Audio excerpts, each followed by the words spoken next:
After over 20 years of swashbuckling adventure, One Piece has amassed tons of obscure facts and trivia. From surprising origins to production secrets, there are so many fascinating details buried in the series' history that you don't know. Let's set sail and dive into the wild lore behind One Piece, with 10 interesting facts you didn't know about. The first one is when Eiichiro Oda first conceived One Piece in the 1990s, he expected the manga to last only 5 years. Given the massive scope and intricate world building of One Piece today, it's hard to imagine Oda initially planned to wrap up Luffy's quest for the One Piece treasure in such a short time frame. But sure enough, Oda envisioned the series as a quick, action-packed pirate story, without the layered narrative arcs and expansive universe he eventually created. However, once he began developing the characters and immersing himself in the world, Oda realized he needed more time to fully explore the epic adventure. As the series took off and the public became enthralled with Luffy's swashbuckling crew, Oda expanded the storyline far beyond his original conception. Now, over 20 years later, One Piece has become one of the longest-running manga and anime franchises in history, spawned over 1,000 chapters and episodes, and built up a rich, complex world. It goes to show that creativity can't always be contained or planned out fully ahead of time. As artists like Oda dive deeper into their work, stories and characters take on lives of their own. One Piece demonstrates the exciting evolution that can happen when a storyteller's imagination catches fire and exceeds their initial vision. Who knows how much longer Luffy's adventures might continue? At first glance, the title One Piece seems pretty straightforward. It refers to the ultimate treasure that Luffy and countless pirates across the Grand Line seek. But the story behind how Eiichiro Oda landed on that simple yet evocative title is fascinating. It turns out, One Piece is derived from the grand concept of peace. Oda wanted the treasure and Luffy's quest to represent the idea of unity and harmony across the world. The One Piece doesn't just symbolize wealth and glory for whoever finds it. It represents a grand, overarching goal that could unite humanity. Oda crafted the title One Piece as a play on achieving one piece across the seas. The title ties directly into one of the core themes of the series, how piloting towards one monumental goal can bring people together. And as Luffy assembles his loyal crew of misfits in pursuit of the treasure, Oda shows how the ambitious journey becomes just as meaningful as the destination. The layered significance behind the title One Piece reflects Oda's aspirations for the series. It invites us to look past treasure maps and pirate battles and see how striving towards a grand ideal, one shared purpose, can unite even the most wayward souls. More than riches, what Luffy and his crew may find is a timeless bond that withstands any storm.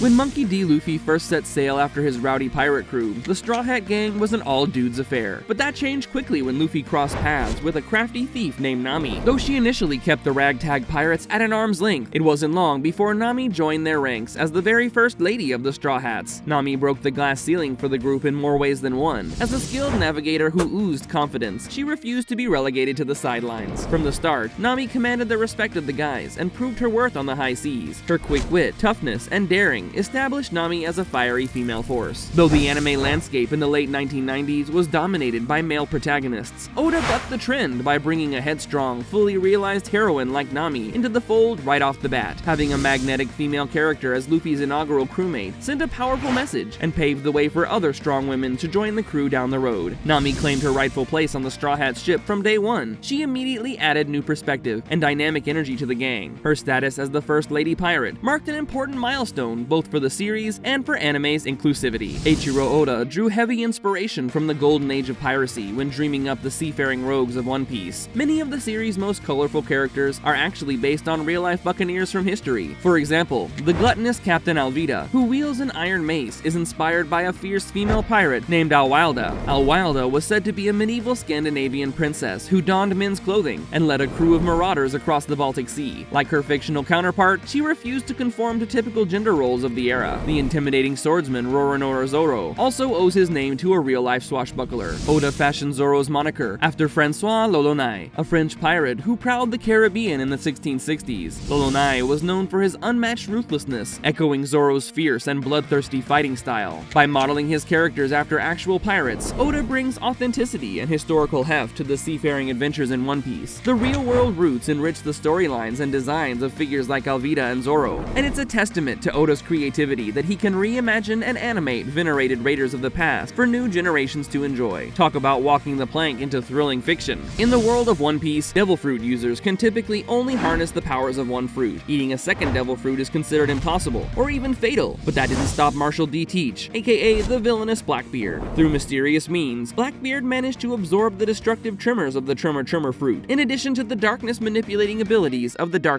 fruit he already wielded. This anomalous feat feat makes Blackbeard the only known character capable of handling 2 Devil Fruit abilities. It's a huge part of what makes him such an intimidating and formidable foe. With the power to summon absolute darkness and earth-shattering quakes, Blackbeard boasts evil capacities unmatched by any other pirate. Oda keeps the mechanics behind Teach's freakish ability shrouded in secrecy, but it serves as a testament to Blackbeard's cunning determination to obtain power by any means necessary. He's willing to defy the accepted laws of nature and tap into dangerous sources to conquer the Grand Line. Having a villain who can master multiple devil fruits adds thrilling stakes and suspense to the world. It keeps readers guessing what other rules Blackbeard might be willing to break in his ruthless quest, and it cements Blackbeard as an adversary with truly epic and singular abilities that our heroes may not be able to withstand. He's a pirate who plays by his own diabolical rules. These days, Roronoa Zolo is the ultimate first mate, Luffy's sword-wielding right-hand man, and loyal to a fault. But in early concepts for One Piece, Zoro was slated for a much less honorable position, a bodyguard for Buggy the Clown. It's wild to imagine the fearsome piratical warrior we know, with his stern sense of duty, playing lackey to a goofy and greedy villain like Buggy. As the story goes, Oda's original plot placed Zoro under Buggy's command, assigned to protecting the conniving clown. But the more Oda sketched out fierce, no-nonsense Zoro, the clearer it became that he deserved better. Oda realized Zoro's convictions and power demanded a larger role. As first mate to carefree Captain Luffy, the two balance each other out perfectly, and nothing defines Zoro more than his sworn oath to aid Luffy on their quest to conquer the Grand Line.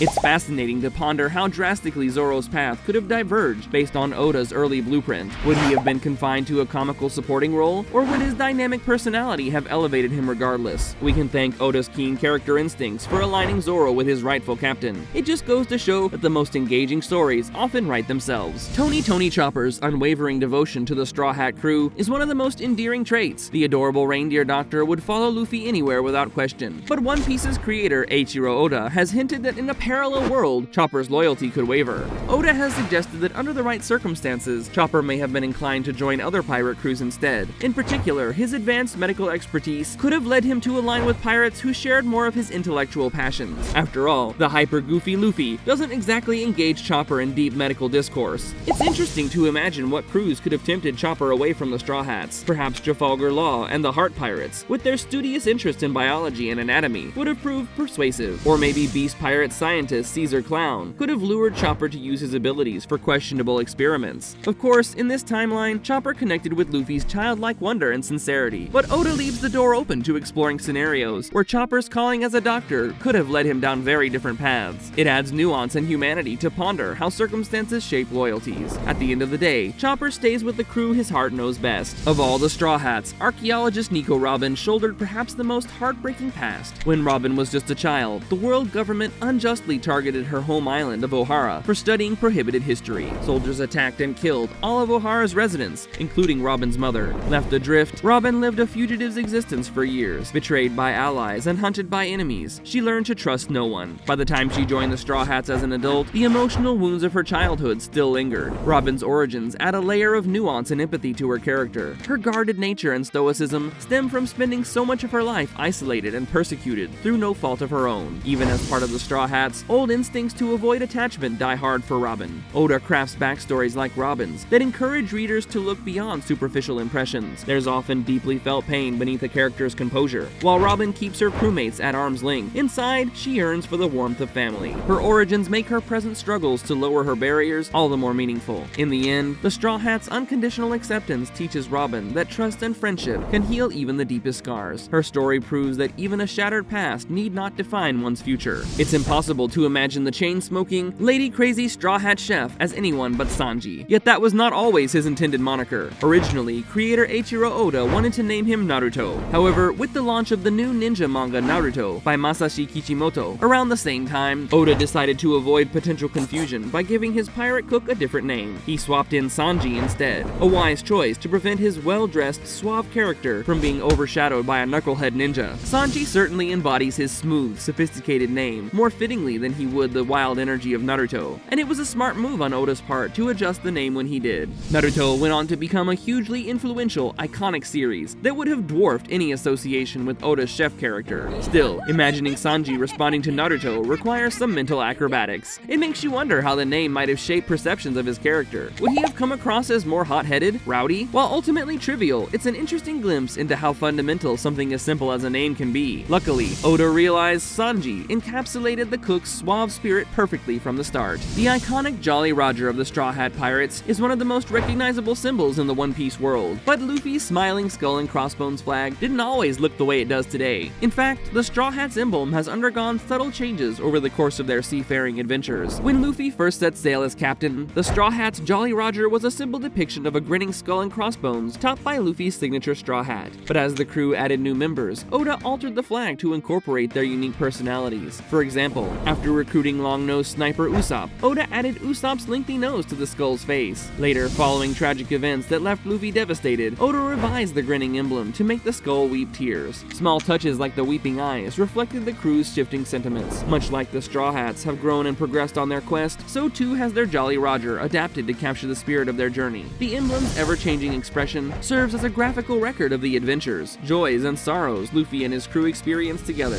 Their flag proudly flies as a symbol of Nakama and the mark of a great pirate crew sailing steadily toward their dreams.